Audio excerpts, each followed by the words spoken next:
د څمکنیو د قبیلې هغه شمېر خلک چې په تیرا کې مشته دي د پړه څمکني په نامه یادوي چې د تیرا په خپلو غرونو کې استوګنه لري چې د سپین غره په سهیلي برخو کې ژوند کوي.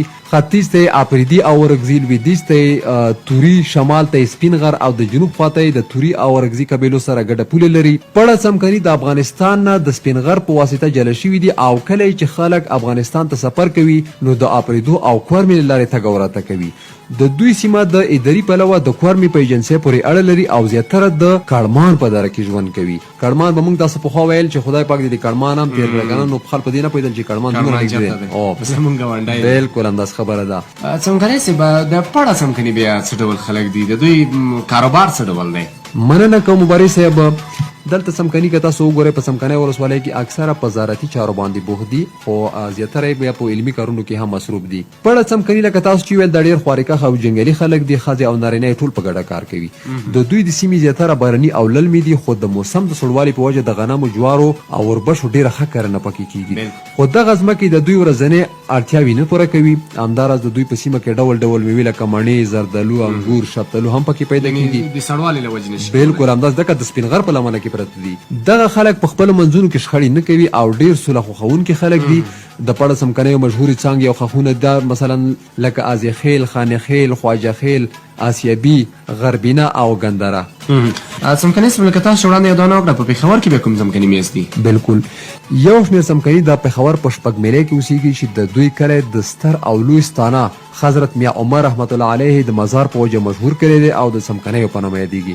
همداراز د څمکنیو ختیځ ته په 8 کیلومتره کې د آزی خیلو کلی پروت دی.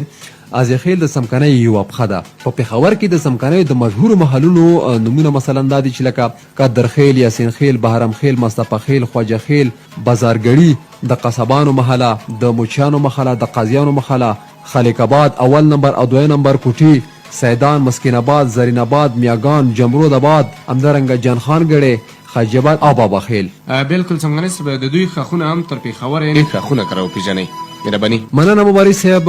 څمکنیو قبیله چې د ډېر ښاخونه لري لکه د وړاندې مې درته ویل چې اصلا خو دوی د غور څخه خواره شوي دي، بیا تر ملتانه پورې رسېدلي دي. خو د هغې له قبیلو څخه یې ازی خیل دي چې د در په خان خیل، درې پلازه، همدارنګه ابراهیم خیل، تیزی خیل، نصر خیل، حسن خیل، لشکري خیل او قمر خیل، خاني خیل، مبارک خیل، سلطان خیل، مصطفی خیل. ډیر خیلونه دي چې دا په کوزه پښتونخوا کې شتون لري. همدارنګه په څمکنیو ولسوالۍ کې دغلته مثلا لکه مانده خیل، سلیمان خیل، بابو خیل، سترکلی، باګیار، دلته هم ډېر میشت دي څمکني صاحب. خو د هغې له جملې د څمکنیو د قبیلو مجموعي شمېر څو دی که په دې اړه معلومات؟ بالکل ویل کېږي مبارز صاحب چې د څمکنیو د قبیلو مجموعي شمېر چې دی هغه که په افغانستان کې دي او که پښتونخوا کې دي د 50,000 تنو زیات شاوخوا کې ښودل شوی دی. زیاته قبیله د څمکني صاحب. وروستی پوښتنې ته به راشو. د څمکني د قبیلې مشهور خلک څوک دي؟ بالکل لومړی خو تاسو ته دا ویلی شم چې دا په عموما کې درته وایم چې په کوزه پښتونخوا کې هم دي. د څمکنیو حضرت میا عمر رحمت الله علیه چې د څمکنیو په میا عمر هم مشهور دی او مزار د پېښور په څمکنیو کې د خاصو او عامو زیارت هم ځای. د دغه ستر ستانه په اړوند په پښتو کې یوه داسې لنډۍ شته چې په پېښور کې والیان ډیر دي، کږې جنډې په میا عمر ولاړې دي نه.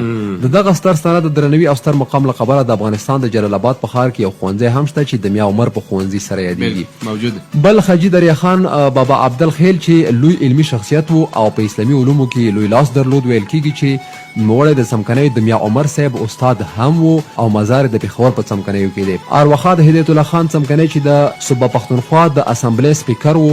حاجي محمد څمکنی چې یو وخت د افغانستان په ولسي جرګه کې د پکتیا ولایت د څمکنیو ولسوالۍ منتخب استازی وو او بیا په 1365 لمریز کال کې د یوې لنډې مودې لپاره د جمهوري ریاست موقتي سرپرست د افغانستان په